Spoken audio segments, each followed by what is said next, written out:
Hi guys, எப்படி இருக்கீங்க? Hello Dubai Ashwin. நான் சொன்ன மாதிரி போன தடவை நிறைவுக்கு வந்துடுச்சு. இன்னைக்கு ஒரு ரொம்ப இம்பார்ட்டண்ட்டான டே. அன்ஃபார்ச்சுனேட்லி வந்து வீட்டில் இருக்க முடியல. உங்க எல்லாருக்கும் என் இனிய தீபாவளி நல்வாழ்த்துக்கள். நீங்களாம் எப்படி ஸ்பெண்ட் பண்றீங்கன்னு தெரியல. நான் டெஃபினட்டா வந்து இந்தியா, மோஸ்ட் இம்பார்ட்டன்ட்லி வந்து சென்னையை ரொம்ப மிஸ் பண்றேன். நிறையா வந்து இங்கேயும் எங்கேயும் ஆர்டிகல் படிக்கிறேன். இந்த மாதிரி நிறையா அவ்வளோவா சத்தமா இல்லை, பட்டாசு ரொம்ப வெடிக்கல அப்படின்னு சொல்லி. என்னதான் ஒரு பக்கம் அது நல்ல விதமா இருந்தாலும் அது எல்லாத்துக்குமே ஒரு இன்னொரு பக்கமும் இருக்கு அப்படின்னு சொல்லிக்கிறேன். பட் ரொம்ப முக்கியமா என்னன்னா, நிறைய பேர் என்வரன்மெண்ட் பத்தி பேசுறாங்க, ஒருத்தரோட அவேர்னஸ் பத்தி பேசுறாங்க.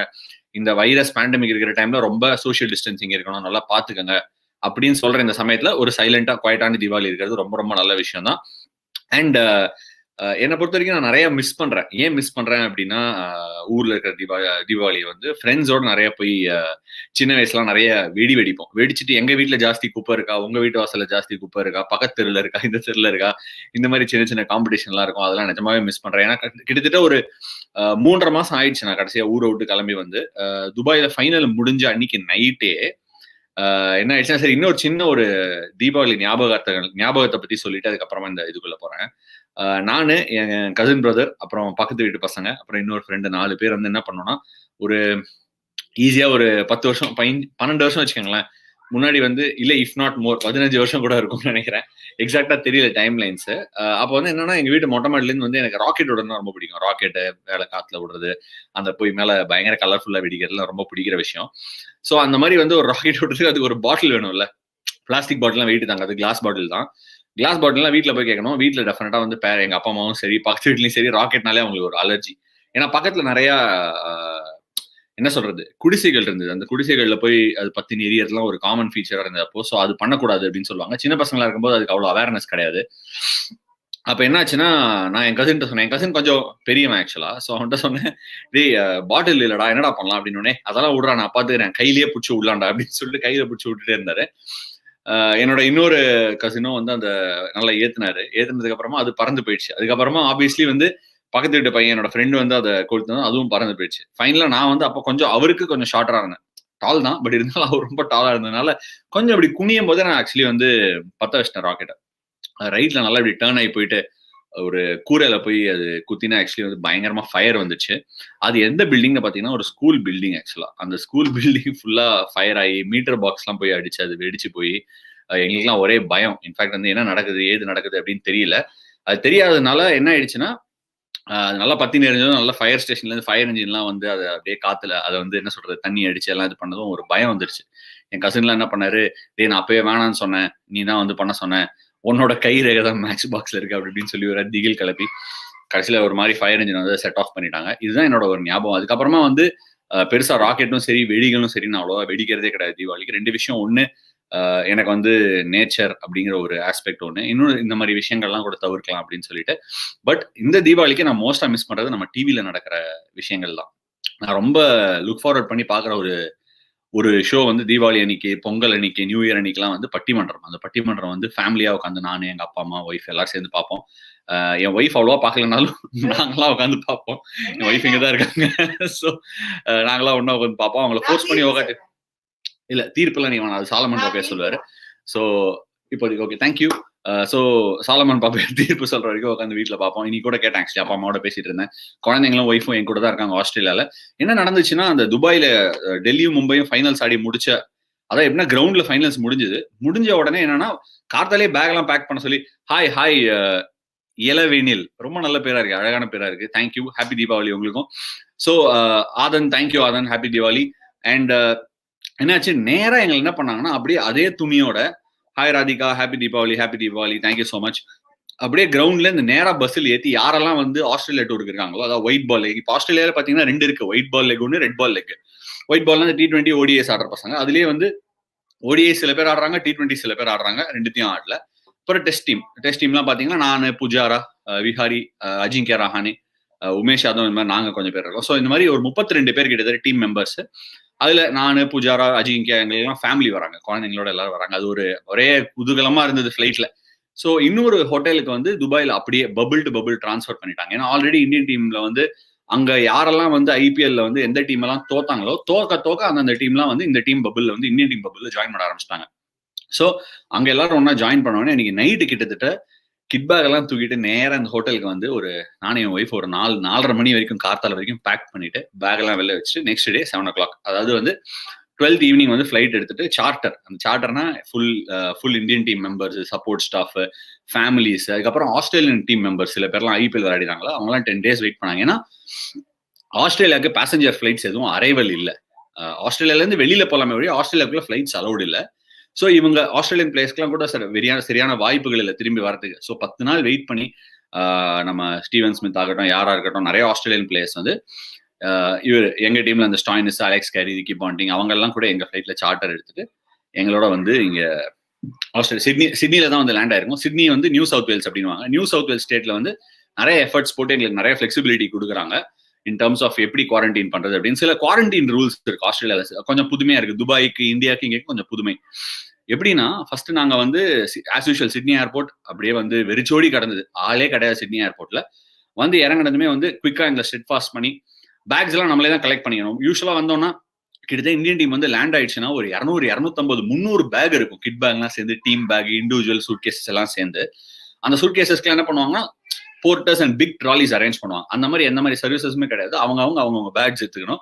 நம்ம கொஞ்சம் கஷ்டம் தானே, 2 குழந்தைங்க வேற இருக்கு. அதனால வந்து கிட்டத்தட்ட ஒரு 7-8 பேக் ட்ராலி எடுத்துட்டு பேக் எல்லாம் நம்மளே இது பண்ணி போட்டுட்டு, அதுக்கப்புறம் 3 பஸ், அந்த சோஷியல் டிஸ்டன்சிங் காரணமா 3 பஸ்ல வந்து நாங்களே அலோகேட் பண்ணி பிரிஞ்சு உட்காந்தோம். இன்ஃபேக்ட் ஐ திங்க் 4 பஸ் இருந்ததுன்னு நினைக்கிறேன். எங்களோட பஸ்ல இருந்து ஒரு 10 பேர் தான் இருந்தோம். இன்ஃபேக்ட் முன்னாடி எல்லாம் வந்து எல்லாத்தையும் குவாரண்டைன் பண்ணிட்டாங்க.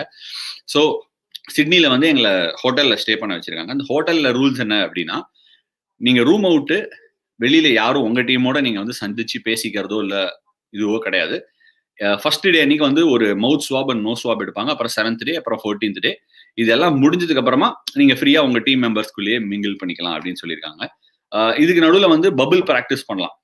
அப்படின்னா எங்க பபிள்குள்ள இருக்கிறவங்க நாங்க போய் ப்ராக்டிஸ் பண்ணலாம். ஆனா என்னன்னா வெளியில ஹோட்டல் ரூம் விட்டு வெளில ஸ்டெப் டவுன் பண்ண உடனே மாஸ்க்கும் கிளவுஸும் போட்டுக்கணும். இப்படிதான் நீங்க ட்ரைனிங்கே போனோம். அண்ட் பஸ்ஸில் இதே மாதிரி போயிட்டு இதே மாதிரி திரும்பி வரணும். இன்னைக்கு அந்த மாதிரி ஒரு சின்ன செஷன் இருந்தது. லைட்டா வந்து ஒரு ஜெட்லாக் ஒரு ரொம்ப முக்கியமான ஒரு விஷயம் ஆஸ்திரேலியா. ஜெட்லாக் என்னன்னா இந்தியாவுக்கும் ஆஸ்திரேலியாவுக்கும் கிட்டத்தட்ட ஒரு 5.5 மணி நேரம். துபாயோட பாத்தீங்கன்னா 7 மணி நேரம். ஸோ எப்படி டைம் டிஃபரன்ஸ் வரும்னா ரொம்ப சிம்பிளா சொல்லணும்னா, இங்க வந்து இன்னைக்கு ஃபர்ஸ்ட் டே வந்து 1 மணிக்கு தூங்கினேன் நைட்டு, 3 மணிக்கு முழிப்பு வந்துச்சு. 3லேருந்து 7 வரைக்கும் தூங்கல. அப்புறம் 7லேருந்து 1 மணி வரைக்கும் தூங்கினேன். நேத்து நைட்டும் அதே மாதிரி 3:30 மணிக்கு முழிப்பு வந்துச்சு. ஸோ எல்லாருமே குழந்தைங்களுக்கும் சரி அதே மாதிரி முழிப்பு வந்துச்சு. ரொம்ப கஷ்டமான ஒரு விஷயம். இன்னைக்கு அது கொஞ்சம் செட்டில் ஆயிடும்னு நினைக்கிறேன். ஏன்னா அதெல்லாம் ஷேக் ஆஃப் பண்றதுக்கு தான் கிரவுண்டுக்கு போயிட்டு கொஞ்சம் ரன்னிங் பண்ணி ட்ரைனிங் பண்ணி அந்த மாதிரிலாம் பண்ணிட்டு வந்தோம்னா கொஞ்சம் டயர்ட்ல நைட் இன்னும் கொஞ்சம் எக்ஸ்ட்ராவா தூங்கலாம் அப்படிங்கிற மாதிரி ஒரு விஷயம். சாப்பாடுலாம் கூட ஆன்லைன்ல ஆர்டர் பண்ணிக்கலாம் அப்படின்னுவாங்க. எங்க சூப்பர் மார்க்கெட்ஸ் இருக்கு. ஆனா ஃபுட் எப்படின்னா நம்ம ரூம்ல வந்து வேலைக்கு 3 வேலைக்கு கதவை தட்டி, இந்த ஜெயில எல்லாம் சொல்ற மாதிரி ஜெயில எல்லாம் கதவை தட்டி சாப்பாடு போடுவாங்களா அந்த மாதிரி கதவை தட்டிட்டு போயிடுவாங்க. நீங்க திறந்து பாத்தீங்கன்னா ஒரு சின்ன ஒரு ட்ரே மாதிரி ஒரு பாக்ஸ் மாதிரி இருக்கும். அதுல ஏதாவது ஒரு செட் மீல் மாதிரி கொஞ்சம் வைப்பாங்க. நம்ம அது டெஃபினட்டா வந்து நமக்கு போதுமோ போறாதோ, பட் அவங்க ஒரு நல்ல எஃபர்ட் எடுக்கிறாங்க. வெளியில இருந்து வேணாலும் நம்ம ஆர்டர் பண்ணிக்கலாம், ஆன்லைன்ல ஆர்டர் பண்ணி சாப்பிடலாம். இதுதான் இப்போதைக்கு எக்ஸிஸ்டிங் சிச்சுவேஷன். ஆனா ஒரு அற்புதமான விஷயம் ஆஸ்திரேலியால நடந்திருக்கு. நிறைய பேர் நோட்டீஸ் பண்ணீங்களா இல்லையான்னு தெரியல. ஐபிஎல் டைம்ஸ் நடந்தா கூட ஆஸ்திரேலியா எப்பவுமே மஞ்சள் வெயில் ஆஸ்திரேலியா தான், ஒரே வெயிலா தான் இருக்கும். இப்ப கூட நான் பேசிட்டு இருக்கேன், நான் ஸ்கிரீனை திறக்கிறேன், உங்களுக்கு தெரியுமான்னு தெரியல, ஒரே வெளிச்சமா இருக்கும். பின்னாடி பாத்தீங்கன்னா வெளிச்சமா இருக்கும். என்னன்னா இது வந்து சிட்னி ஒலிம்பிக் பார்க் அப்படின்வாங்க. இந்த சிட்னி ஒலிம்பிக் பார்க்ல வந்து இப்ப விமென்ஸ் பிக் பேஷ் லீக் நடந்துட்டு இருக்கு. அதாவது வந்து எங்களுக்கு ஆப்போசிட் ஹோட்டல்ல விமென்ஸ் பிக் பேஷ் டீம்லாம் தங்கியிருக்காங்க. இன்னைக்கு கிட்டத்தட்ட 4 மேட்ச் ஆடி இருக்காங்க விமென்ஸ் பிக் பேஷ். விமென்ஸ் பிக் பேஷ் முடிஞ்சோடனே மென்ஸ் பிக் பேஷ் நடக்கும். அப்படியே சைமல்டேனியஸா மென்ஸ் பிக் பேஷ் பிளஸ் ஆஸ்திரேலியன் டெஸ்ட் சீரிஸ் எல்லாமே நடக்கிற ஒரு விஷயம். இது வந்து ஒரு லிட்டரலா ஃபெஸ்டிவல்னு சொல்லலாம். ஆஸ்திரேலியா ஒரு ஸ்போர்ட்டிங் கண்ட்ரி. இந்த ஃபெஸ்டிவல்ல வந்து என்ன சொல்றாங்கன்னா, இன்னொரு முக்கியமான விஷயம் வந்து கிரௌட்ஸ் எல்லாம் கூட நாங்க அலோவ் பண்ண சான்ஸ் இருக்கு. கிட்டத்தட்ட வந்து 30,000 பேரை கூட வந்து எம்சிஜில மேட்ச் பார்ப்பாங்க அப்படிங்கிற மாதிரி இப்போதைக்கு சொல்லியிருக்காங்க. இது எப்படின்னா கண்டிஷன் மாதிரி நம்ம குழந்தைங்க பேசுவோம்ல, நீ ஒழுங்கா நடந்தனா உனக்கு நான் ஸ்வீட் வாங்கி கொடுப்பேன், உனக்கு இது வாங்கி கொடுப்பேன். அந்த மாதிரி எங்களுக்கு என்ன சொல்லியிருக்காங்களா, நீங்க நல்லா வெல் டிசிப்ளின்டா இருந்து, அதாவது இப்போதைக்கு ஆஸ்திரேலியால கேசஸ் இல்லை, கிட்டத்தட்ட நீங்க போய் பாத்தீங்கன்னா 80 கேசஸ் தான் ஆக்டிவா இருக்கு கொரோனா அப்படின்னு சொல்றாங்க. பல ஸ்டேட்ஸ்ல வந்து கேசஸே இல்லைன்றாங்க. சோ அது என்ன சொல்றாங்கன்னா, நீங்க நல்லா நடந்துட்டீங்கன்னா பபுளே கொஞ்சம் சாஃப்ட் பபுள் ஆகும். நீங்க வந்து கொஞ்சம் உங்க டீமுக்குள்ள மிங்கிள் பண்ணிக்கலாம், ஒரு காஃபி குடிக்கலாம் போயிட்டு, மாஸ்க் போட்டுட்டு போயிட்டு, அந்த மாதிரி ஒரு சில ரிலாக்ஸேஷன்ஸ்லாம் இருக்கு. பட் இது ஒரு ஸ்போர்ட்டிங் டைம் ஆஸ்திரேலியால. இந்த டைம் அவங்க மிஸ்ஸே பண்ண மாட்டாங்க. ஆஸ்திரேலியால ஒரு மேஜர் ஸ்போர்ட் என்ன அப்படின்னு நீங்க பாத்தீங்கன்னா ஆசி ரூல்ஸ் ஃபுட்பால் அப்படின்னு. அது ஃபுட்பால் அண்ட் ரக்பியை கலந்த ஒரு கேம். பயங்கர ஃபாஸ்ட் பேஸ் கேம். அது கிரிக்கெட் எல்லாமே இந்த டைம்ல நடந்து ஒரே கோலாகலமா இருக்குங்க. ரொம்ப ஒரு நல்ல டைம் ஆஸ்திரேலியா இது. ஸோ இப்போ விமென்ஸ் பிக் பேஷ் அந்த சிட்னி ஒலிம்பிக் பார்க்ல நடந்துட்டு இருக்கு. எனிவே அடுத்து நான் என்ன சொல்லணும்னு நினைச்சேன்னா, பல ஊர்கள்ல வந்து ஃபர்ஸ்ட் கிளாஸ் கிரிக்கெட்டே நடக்கல. எஸ்பெஷலி இந்தியாவில் எடுத்துட்டீங்கன்னா ஃபர்ஸ்ட் கிளாஸ் கிரிக்கெட் அப்படின்னு பாத்தீங்கன்னா ரஞ்சி டிராஃபி, விஜய் ஹசாரே, சையத் முஷ்டாக் அலி இந்த மாதிரி டோர்னமெண்ட்ஸ்லாம் நடக்கும். இது வந்து பல பேர்களுக்கு வந்து ஒரு வாழ்வாதாரமா இருக்கும். அதான் அவங்களுக்கு இதுதான் வந்து அவங்க வீட்டுல வந்து சாப்பாடு போடுற ஒரு விஷயம். அது வந்து இந்த வருஷம் நடக்கவே இல்லை. இந்த மாதிரி பல கண்ட்ரீஸ்ல இந்த மாதிரி இஷ்யூஸ் இருந்தாலும் இங்கிலாந்துல நடக்கிற கவுண்டி சர்க்கியூட்ல ஓரளவுக்கு ஏதோ மேனேஜ் பண்ணிருக்காங்க. ஆஸ்திரேலியால ஃபர்ஸ்ட் கிளாஸ் கிரிக்கெட்டை ரொம்ப நாளா நடத்திருக்காங்க. இதே மாதிரி ஒரு பபுள் கான்செப்ட் ஐபிஎல்ல நடந்த மாதிரியே ஒரு பபுள் கான்செப்டை ஷெஃபீல்ட் ஷீல்டு அப்படின்னு சொல்லுவாங்க. ஆபியஸா வந்துச்சு. ஷெஃபீல்ட் ஷீல்டு வந்து நான்லாம் எப்பெல்லாம் இன்னி நேத்தி கிடையாது. முன்னாடி இருந்து மார்டின் லவ் அப்படின்னு ஒரு பயங்கர ஒரு கோட் இருக்காரு, லெஜெண்ட் அவர். இன்னைக்கு வந்து அவர் குயின்ஸ்லாண்ட்ல பிசியோவா வேலை பார்க்கறாரு. ஆஸ்திரேலியன் டீம் ஆடுறதுக்கு ரொம்ப க்ளோஸ். இன்ஃபேக்ட் 1-2 மேட்ச் ஆடி இருப்பார் கூட நினைக்கிறேன். இந்த மாதிரி நிறைய லெஜெண்ட்ஸ் எல்லாம் ஆடி இருக்காங்க. அவங்களுக்கு எல்லாம் இடமே கிடைக்கல. ஆனா இந்த ஷெஃபீல்ட் ஷீல்டு ஆஸ்திரேலியால நடந்திருக்கு. அதுவும் பயங்கர ஹை ஸ்கோரிங் ஷெஃபீல்ட் ஷீல்ட்ல இருந்திருக்கு. அதுல இருந்து சில பேர் டெஸ்ட் மேட்ச் டீம்ஸ் எல்லாம் கூட வந்திருக்காங்க. Will Pucovski, Sean Abbott first maiden 100 அடிச்சிருக்காரு. இந்த மாதிரி நிறைய கிரிக்கெட்டர்ஸை பத்தி நம்ம ஃபியூச்சர்ல பேசுவோம். பாருங்க, Martin Love, Brad Hodge, Tim May, Jamie Cox இவங்க எல்லாமே டிம் மேலாம் ஆடி இருக்காரு. பிராட் ஹாட்ஜ் எல்லாம் ஆடி இருக்காங்க, கம்மியா ஆடி இருக்காங்க ஆஸ்திரேலியாவுக்கு. ஆனா ஆஸ்திரேலியன் டீம் ஒரு கடப்பார சைடு. அந்த கடப்பார சைடுக்குள்ள லேஸ்ல நுழைய முடியாது. ரொம்ப ப்ரௌட் ஹெரிடேஜ் ஆஃப் கிரிக்கெட் ஆஸ்திரேலியால இருந்து வந்திருக்காங்க. And one of the oldest first class competitions இந்த ஷெஃபீல்ட் ஷீல்டுங்கிறது. இது வந்து 119 இயர்ஸா நடந்துட்டு இருக்கு. இந்தியாவில் வந்து ரஞ்சி டிராஃபில கொஞ்சம் லேட்டா தான் ஆரம்பிச்சது. பட் 119 இயர்ஸா கிட்டத்தட்ட ஷெஃபீல்ட் ஷீல்ட் நடக்குது. இதையும் பபுல வச்சு இந்த ஃபர்ஸ்ட் கிளாஸ் கிரிக்கெட் நடத்திருக்காங்க. அடிலேடுங்கிற ஒரே ஒரு ஊர்ல. அடிலேடுங்கிறது சவுத் ஆஸ்திரேலியால இருக்கு. நீங்க ஆஸ்திரேலியா ஒரு கண்ட்ரியா பாத்தீங்கன்னா இட்ஸ் அ மேசிவ் கண்ட்ரி. நடுவுல எல்லாம் ஒண்ணுமே கிடையாது. மயான அமைதி, ஒரு டெசர்ட் மாதிரி இருக்கும். சுத்தி எல்லா கோஸ்ட்லயுமே தான் வந்து ஸ்டேட்ஸ் எல்லாம் இருக்கு. ஆனா ஷெஃபீல்ட் ஷீல்டோட ஒரு முக்கியமான ஃபீச்சர் என்ன அப்படின்னு பாத்தீங்கன்னா, இந்தியா மாதிரி 30 டீம் 40 டீம் எல்லாம் கிடையாது.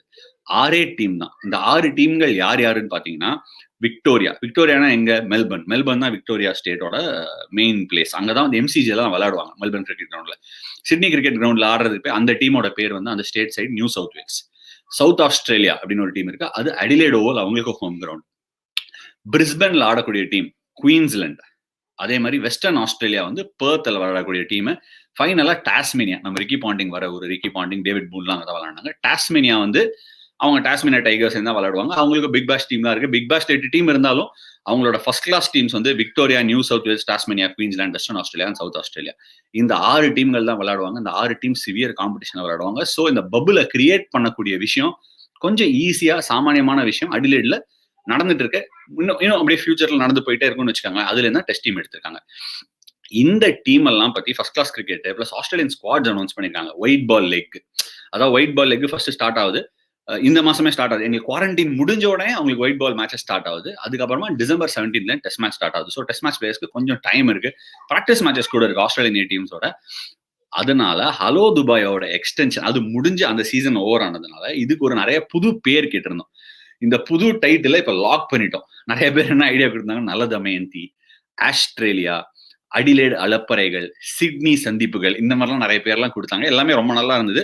பட் இருந்தாலும் எனக்கு ஒரு டச், அதாவது இந்த ஆஸ்திரேலிய பூமி, இந்த மண்ணுக்கு வந்து ஒரு பயங்கரமான வேல்யூ இருக்கு. இவங்க வந்து கேங்கரூ தான் இவங்களோட மெயின் சிம்பிள், அப்படி மெயின் அனிமல் அப்படிங்கிறதுனால கங்காரு பூமி அப்படின்னு ஸ்டார்ட் பண்ணிருக்கோம். பாண்டவர் பூமி ஸ்டைல. அவர் வாழ்க்கையில் ஒரு ஆனந்தமும் இன்பமும் இருக்கிற மாதிரி கங்காரு பூமிலையும் அதோட பயங்கரமான ஒரு அதை சார்ந்த ஒரு விஷயம் நிறைய இருக்கு. அதை பத்தி டிஸ்கஸ் பண்ணுவோம் அந்த கங்காரு பூமி ஷோ மூலமா.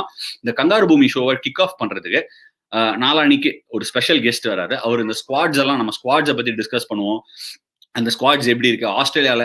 இன்ஃபேக்ட் ஒரு முக்கியமான விஷயம் இருக்கு. ஆஸ்திரேலியால வந்து 1992 இருந்து 1999 இயர் வரைக்கும் இந்தியன் டீம் ஆஸ்திரேலியா டூரே பண்ணல. அப்படி ஒரு வாய்டு. எப்படி ஒரு ஆஷஸ்ல இங்கிலாண்டும் ஆஸ்திரேலியாவும் பயங்கரமா லாக் ஹான்ஸ் பண்றாங்களோ, ஒரு இந்தியாவும் பாகிஸ்தானும் மோதுனா எப்படி ஒரு ஃபீல் இருந்ததோ கிரிக்கெட்ல, அது ஒரு ஃபீல் இருந்ததோ, அதே மாதிரி கடந்த ஒரு 1.5 டெக்கேடா வந்து இந்தியாவும் ஆஸ்திரேலியாவும் பயங்கரமா மோதி இருக்காங்க. அது வந்து ஒரு என்ன சொல்றது, கிளென்சிங் ரைவல்ரி அப்படிங்கிற மாதிரி சொல்லலாம். நிறைய நடந்திருக்கு லாஸ்ட் 2 டெக்கேட்ல. Some amazing rivalries. நிறைய தடவை ஆஸ்திரேலியா டூர் பண்ணி வந்து இந்தியாவை நிறைய தடவை தோக்கையும் அடிச்சிருக்காங்க. பயங்கரமா தோக்க அடிச்சிருக்காங்க. அதே மாதிரி இந்தியா வந்து பயங்கரமா ஃபைட் பண்ணிருக்காங்க. சௌரவ் கங்குலி, நிறைய அனில் கும்ப்ளே கீழே வந்து அந்த மங்கி கேட் இன்சிடென்ட்ஸ், இந்த மாதிரி நிறைய விஷயங்கள் பேச போறோம். கங்காரு பூமியில. இந்த கங்காரு பூமி ஷோல வந்து ஃபர்ஸ்ட் கிக் ஆஃப் பண்ண போறது ஒரு நல்ல அனலிஸ்ட் தான் கிக் ஆஃப் பண்ண போறாரு. கண்டிப்பா பீடாக் இல்ல. பீடாகும் சம் ஸ்டேஜ்ல வருவாரு. அவர் வந்து ஆஸ்திரேலியா, இங்கிலாந்தோட டெஸ்ட் சீரிஸ்க்கு அவர் கிளம்பி சவுத் ஆப்பிரிக்கா போறாரு. பட் டெஃபினட்டா அதையும் நமக்காக ரிவ்யூ பண்ணுவாரு. அதுவும் கங்காரு பூமியில தான் நம்ம ஃபீச்சர் பண்ணுவோம். ஏன்னா இதுதான் நமக்கு மெயின். இங்க வந்து இருக்கிறதா நம்மளோட மெயின் ஷோ. சரி, இதெல்லாம் என்ன கங்காரு பூமியில பேச போறோங்கிறத நம்ம டிசைட் பண்ணியாச்சு. ஆனா நான் முன்னாடியே சொல்லியிருந்த மாதிரி தீபாவளி அப்படின்னாலே டிவி ஷோலாம் உட்காந்து கண்டிப்பா காலையில இருந்து பார்ப்பேன். உங்கள் இந்திய தொலைக்காட்சிகளில் முதல் முறையாக அப்படின்னு சொல்லி போடுற படம் எல்லாத்தையும் விடாம பார்ப்பேன். நிறைய ஃப்ரெண்ட்ஸை விசிட் பண்ணுவேன். நான் சொன்ன அந்த ராக்கெட் வைக்கிறது அதெல்லாம் மிஸ் பண்றதோட இந்த தடவை ஒரு ஸ்பெஷல் கிஃப்ட். நேத்து வந்து முன்னாடியே சொன்ன மாதிரி ரொம்ப படங்கள் நிறைய ரிலீஸ் ஆகல. இந்த படங்கள்லாம் ரிலீஸ் ஆகாத காரணத்தினால டெஃபினட்டா எல்லாருமே வந்து என்ன சொல்றது, ஒரு தமிழ் படம் இப்போ இன்ஃபேக்ட் தியேட்டர்லாம் ஓப்பன் பண்ணியிருக்காங்க அப்படின்னு சொல்றாங்க. அதெல்லாம் வந்து நான் ஜனவரி மாசத்துக்கு அப்புறம் என்ன சிச்சுவேஷன், என்ன மேட்ச் இருக்கு, ஏது இருக்கு, நம்மளோட நிலைமை என்னங்கிறது அப்புறம் பார்த்துக்கலாம். பட் ஒரு படம் ரிலீஸ் ஆச்சு.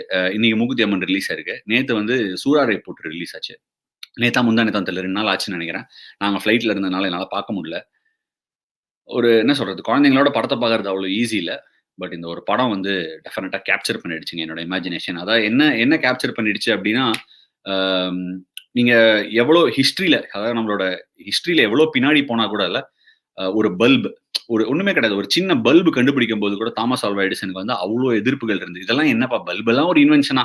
அப்படி பல்பெல்லாம் ஒரு அதாவது ஒண்ணு நம்ம புதுசா ஒரு பாதையை நோக்கி போறோம் அப்படின்னா 2 விதமா அதை வந்து கவுண்டர் பண்ணுவாங்க. ஒண்ணு வந்து இதெல்லாம் ஒரு விஷயமா, இதுல ஏன்பா அவன் டைமை வேஸ்ட் பண்ற அப்படின்னு சொல்லி சில பேர் தடுப்பாங்க. சில பேர் வந்து இதெல்லாம் என்ன ஆனாலும் எவனாவது தடுத்துருவான்டா, அதெல்லாம் பண்ணாதடா, டைம் வேஸ்ட் பண்ணாதடா அப்படின்னு சொல்லுவாங்க. 3வது வந்து நிஜமாவே இருந்து தடுக்கிறவங்க.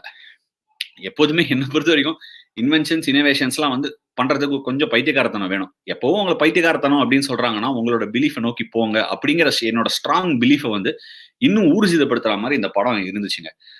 ஏன்னா ஆக்டிங்லாம் அதான் வந்து டிஃபரெண்ட் கேரக்டர்ஸை பத்தி சொல்லி முடிக்கிறதுக்கெல்லாம் டைமே இருக்காது. ஒரு கேரக்டர்ஸையும் வந்து அவுட்ஸ்டாண்டிங்கா வடிவமைச்சிருந்தாங்க.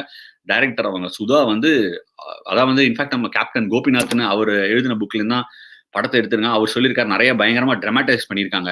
ஆனா ரொம்ப நல்லா இருந்தது அப்படின்னு சொல்லியிருக்காங்க. அந்த மாதிரி சொல்றது இந்தியாவில் ரொம்ப முக்கியம் இல்லையா? ட்ராமடைஸ் பண்ணல அப்படின்னு சொன்னா அவருக்கு நிறைய பிரச்சனைகள்லாம் வரும். எனக்கு அந்த படத்திலேயே ரொம்ப பிடிச்ச விஷயம் என்ன அப்படின்னா, அவர் ஒன்று தான் நினைச்சிட்டார். அதாவது எத்தனையோ வந்து முந்தின காலத்துல இது நடந்திருக்கும். எனக்கு மனசு ரொம்ப அதாவது வந்து கிளின்ச் பண்ணிச்சு. நான் ரொம்ப அதாவது வந்து ஒரு படத்தை பார்த்து யோசிச்சு எமோஷனல் ஆகுது அந்த மாதிரி எல்லாம் கிடையாது. பட் டெஃபினட்டா டியர்ஸ் வெல்ல பாச்சுங்க அந்த மூவி பார்க்கும்போது. என் ஒய்ஃபே கூட என்னாச்சு உனக்கு அப்படிங்கிற மாதிரி கேட்டாங்க. ஏன்னா வந்து அதுல வந்து அவர் அவங்க அப்பா வந்து சீரியஸா டெத் பெட்ல இருக்கும்போது வந்து கேட்பாரு ஏர்போர்ட்ல, எனக்கு பைசா கொடுங்க. ஒன்றும் கிடையாது, இன்னி தேதி கிடையாது. பட் பியூட்டிஃபுல்லா செட்டப் பண்ணிருப்பாங்க. இது ஒரு ஏர்லி 2000 லேட் 90s மூவி மாதிரி செட்டப் பண்ணிருப்பாங்க. இருந்தாலும் வந்து எங்க அப்பா டெத் பெட்ல இருக்காரு, கொஞ்சம் காசு கொடுங்க, நான் ரிட்டர்ன் பண்ணிடுறேன். இது பாருங்க என்னோட யூனிஃபார்ம் அப்படிங்கிற மாதிரி சூர்யா கேட்பாரு. யாரும் ஃபிளிஞ்ச் கூட பண்ண மாட்டாங்க. அப்ப நான் நினைச்சு பார்த்தேன், அப்படி பண்ணுவாங்களா இன்னி தேதிக்கு, யாராவது கொடுக்க மாட்டாங்களா அப்படின்னு யோசிக்கும் போது என்னோட ஒய்ஃப் சொன்னாங்க, ஏன் கொடுப்பாங்க, எத்தனையோ பேர் இன்னொரு பக்கத்துல ஏமாத்தவும் செய்யறாங்கல்ல, சோ அதை யோசிச்சு மக்கள் கொடுக்காம இருப்பாங்கல்ல அப்படின்னாங்க. பட் இருந்தாலும் கொஞ்சம் ஹார்ட்டுக்கு அது வந்து ஹார்ட் ரென்ச்சிங்கா இருந்தது. இதெல்லாம் மீறி அவர் வந்து என்னோட அப்பாவோட அவரோட கடைசி நாட்களுக்கு என்னால போக முடியல, பறக்கணும், பறந்தா மனுஷங்க டெஃபினட்டா வந்து நிறைய சாதிக்க முடியும். ஒண்ணுமே கிடையாதுங்க. ஒரு ஃபிளைட் வந்து நூக் அண்ட் கார்னர் ஆஃப் இந்தியாவுக்கு போய் சேர்ந்ததுன்னா பிசினஸ் வளரும். பிசினஸ் வளர்ந்துன்னா நிறைய பேருக்கு வேலைகள் கிடைக்கும். நிறைய பேருக்கு வேலை கிடைச்சதுன்னா நிறைய குடும்பங்கள் முன்னேறும். எத்தனையோ வீட்டுல குழந்தைங்க படிக்கும்.